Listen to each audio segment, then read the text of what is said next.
geser ke perizinan. Perizinan angkutan umum saat ini ya Pak. Kita ini di daerah sama sekali tidak diberi kewenangan. Kalau dulu namanya izin taksi misalnya atau akap lah angkutan pariwisata yang kita keren, itu dulu harus dapat persetujuan provinsi, rekomendasi provinsi. Dengan sistem perizinan ASN yang langsung, kita tidak dilibatkan. Nah, manakala kemarin terjadi kecelakaan, daerah yang disalahkan. Nah ini kan, ini pusat ini kasih izinnya dia, masa ya kita yang suruh ngawasi. Ini kan sama, hampir sama dengan ini perizinan aplikasi kan dari pusat. Kok mereka nggak bisa ngawasi? Kalau pertanyaan besar kami sama seperti dengan Yudi, jadi pusat ya itu intervensi lah aplikator. Tapi selama ini kan ya dibiarkan, kita daerah yang lapan sana kemari. Sempat kemarin kami dari dinas perhubungan itu muncul kepikiran apa kita perlu bersurat ke kementerian kalau pengaturannya yuk kembalikan pusat semua aja, jangan separuh-separuh ini yang roda empatnya tarif dikasih ke daerah, tapi aplikasi penentunya dari pusat. Kita tidak bisa intervensi ke aplikasi untuk mengontrol tarif. Ini juga belum selesai roda empat masih kayak gitu terus. Jadi banyak hal-hal yang memang ya saya tidak menyalahkan pemerintah yang mungkin modelnya harus seperti itu Pak. Sekarang banyak yang bypass seperti itu. Termasuk ini kita juga tidak pernah dilibatkan kayak ini. Makanya memang kalau kembali lagi ini karena dari pusat, saran Mas Wisnu tadi menurut saya cukup bagus dan perlu dicoba. Karena ini dari pusat ya, kenapa kita langsung tidak tembak ke pusat? Toh misalnya kita ke daerah, yo sampai sekarang surat kita orang ditanggapin dulu. Yang dulu yang kita minta ke kementerian itu sama sekali tidak ada jawaban. Sama sekali tidak ada jawaban. Tidak ada sama sekali. Jadi ya apa ya? Harus ada cara lain. Mungkin tadi bypass lewat itu tadi. Yang dibikin viral, yang dibikin ini menasional. Kalau hanya daerah berat ya. Jadi demo pusat itu. Ya mungkin tidak perlu demo. Orang jadi mutusan itu tadi sang ahli ngapain bisa jadi. Itu tadi loh pakai medsos aja. Contoh lain loh, kepala desa ya, demo kan supaya masa jabatan ditambah itu pemerintah setelah demo di Jakarta. Iya masa jabatan. Ini jabatan apa loh jadi 9 tahun. Ini kan itu efeknya sekarang pemerintah ngerti. Ketika masyarakat minta, langsung pusat Jakarta. Terus ini sedikit cerita yang roda 4 kan kemenangan tariknya gubernur. Itu jadi komplain teman-teman R4. Kenapa? Ternyata dari aplikator itu mengasih potongan bersihnya ke teman-teman R4 itu tuh di bawah standar untuk bisa menghidupi teman-teman R4 itu tarif dari gubernur loh, tarif dari gubernur. Kemudian teman-teman R4 tuh sudah bermanfaat kali Mas ya dengan kita ya, minta tolong kita dibantu ini supaya aplikator bisa memberikan kita tarif layak sesuai Skagub. Gimana? Kami kan bisanya tuh memberikan tarif batas atas, batas bawah. Batas atas oke, potongan bersihnya itu.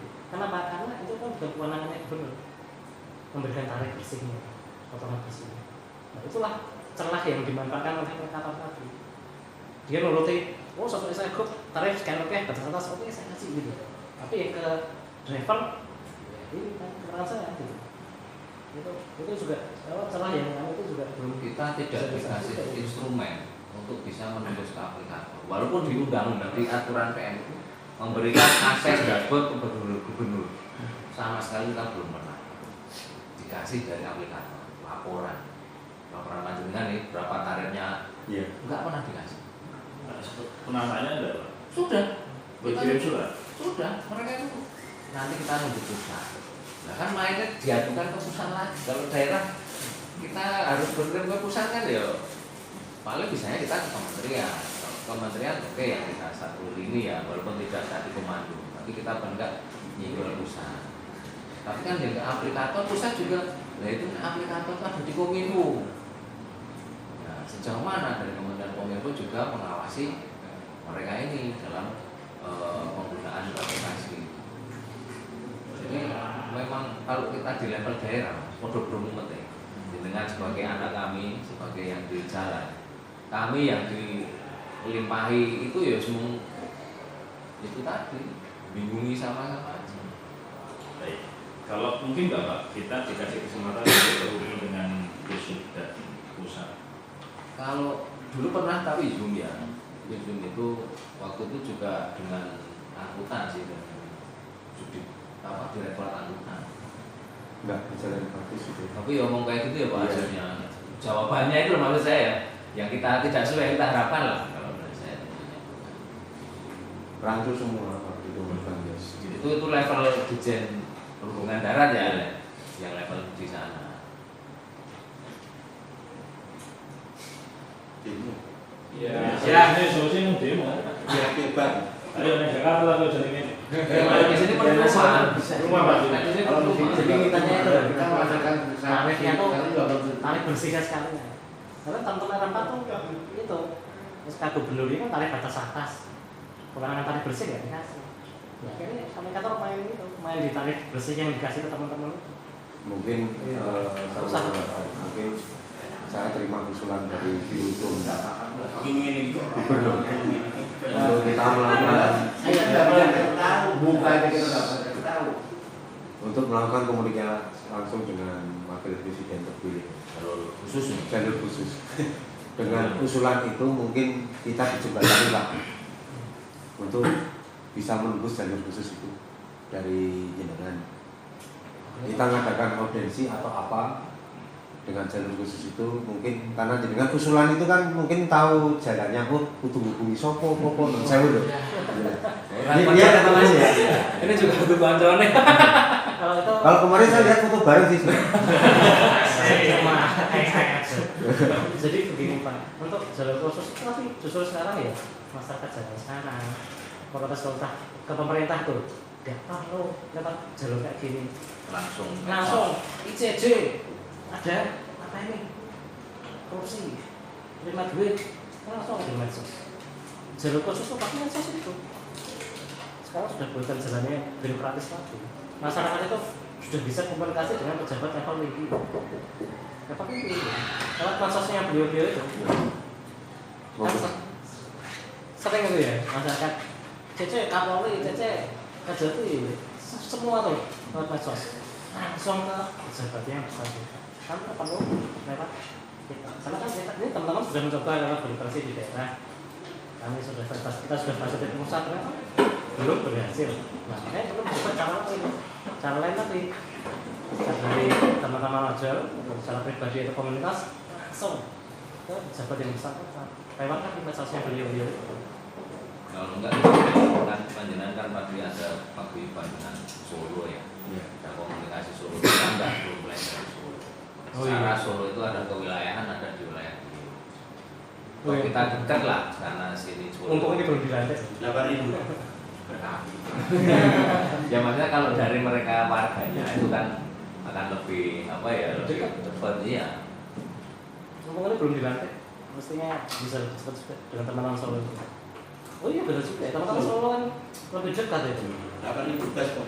Ya lebih dekat secara kultur juga. Ya warganya. Tapi juga kan. Kalau dari Disub sendiri Pak, karena kan secara kelembagaan dengan juga di bawah Kemenhub ya. Enggak, enggak Pak Gubernur. Jadi kalau iya. Kalau diskusi Dinas itu semua itu Kalau tidak kementerian aja. bukan cabangnya kementerian. Oke, Kementerian Perhubungan cabangnya sih benar. Kalau sini ada BPTJ, Balai Transportasi Darat kalau yang darat itu. Yang di belakang ini Ya, ya. kalau Yang yang kereta Bu api itu Bu Yanti. Bu Yanti itu ya? Ya. Itu yang berhubungan dengan Itu balainya pusat yang ditempatkan di daerah. Kalau Nah tadi lupa sebenarnya harusnya tak undang juga.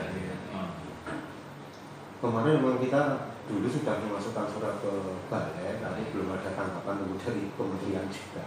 Kalau mereka mah bisa langsung karena atasannya kan non dirjen ya. Kalau balai itu. Mungkin di luar topik juga ini masalah perizinan. Saya mengambil contoh soal perizinan BTS.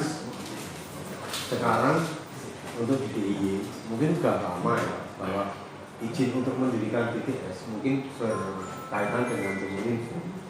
Oh BTS. BTS. Tapi kan bis tadi mas. BTS. BTS. Bahwa sekarang Oh, iya. izin pendirian BTS untuk seluler itu harus gabungan. Satu BTS itu harus ada 3 operator seluler atau bergerak 4 gitu. Jadi mengirit gitu. Dan juga Pemda menyediakan tiang-tiang gitu. Nah, itu aturan dari Pemda atau langsung aturan dari pusat? Kebetulan terkait dengan kewenangan BTS dan monitoring frekuensi penggunaan frekuensi itu kami juga dari Kominfo tidak memiliki kewenangan diambil ke pusat kita itu bersama. Kalau di DIY itu ada balainya namanya balai monitoring Pak. Ya itu kepanjangan tangan dari Kementerian Kominfo. Itu yang lebih berwenang mungkin bisa menanggapi. Enggak, misalnya izin BTS, saya juga sempat di Semat ya. Sekarang mendirikan BTS itu hampir tidak ada. Sekarang yang memperluas jaringan itu lewat BTS yang lama. Jadi misalnya punya Indosat, itu sekarang ditumpangi oleh Telkomsel, XL. Nah, pemenang untuk tidak memberikan izin untuk mendirikan BTS lagi yang semrawut seperti biting petir itu di istilahnya teman-teman itu pendirian tower itu wewenangnya pusat atau daerah? Pusat Pak, yang sudah kami sampaikan. Pusat juga? Iya, kami sudah tidak memiliki kewenangan. Daerah itu keren kali Pak. Dari perizinan ditarik lagi langsung shortcut semua. Iya Pak, betul, saya setuju apalagi dengan hadirnya Undang-Undang 6 2023 Cipta Kerja itu Ya. banyak sekali produk hukum yang kalau saya mungkin disunat lah gitu kan, dipakai langsung. Memang tujuannya untuk akselerasi, investasi dan sebagainya. Tapi ya itu Pengawasan susah. ya. Terutama kita yang di daerah. Ya, Karena yang kewilayahan kan yang tahu ya sebenarnya. Mohon maaf, tadi saya mancing itu karena itu kalau izin pendirian BTS yang tidak diizinkan lagi, pendirian baru itu wewenang daerah. Itu kan berarti kan daerah punya wewenang untuk mengatur perizinan. Sesuatu yang beroperasi di daerahnya, misalnya dari pusat. Nah, contoh satu itu tadi yang saya ambil sampel itu pendirian BTS baru, tower baru. Itu kalau memang itu ada wewenang daerah untuk membatasi itu, bukan wewenang pusat untuk membatasi. Itu juga mungkin bisa diaplikasikan kepada pembatasan perizinan di operator ojol ini. Karena kita tahu semua bahwa perizinan sekarang saya kembali lagi bahwa pelaksanaan, kalau teman-teman dari daerah tahu, pelaksanaan peraturan pengantaran aplikasi pengantaran barang dan makanan itu tadi itu sebetulnya sudah ada izin nggak dari kementerian Untuk aplikatornya. untuk aplikatornya? Kalau selama ini yang diberlakukan itu masih pakai Permen Kominfo untuk nomor 1 2020 masih tarif pos Biasa koperasi ya? Iya, itu yang masih berlaku. Cuma itu ranahnya entah itu sesuai dengan ekspektasi yang berlaku di lapangan dari bapak-bapak atau enggak, itu kami juga masih belum paham konsepnya seperti itu. Kalau setahun jenengan, mohon maaf ini pelaksanaan dari teman-teman dari Grab, Gojek, Maxim, Shopee itu melakukan pengantaran barang dan makanan itu jenengan di daerah itu sudah dikasih tahu dari kementerian? Jenengan sudah melakukan belum? Ada praktek itu di daerah? Kami sempat dulu melakukan istilahnya kajian dan disampaikan yang tadi disampaikan ke program tembusan dan Kominfo.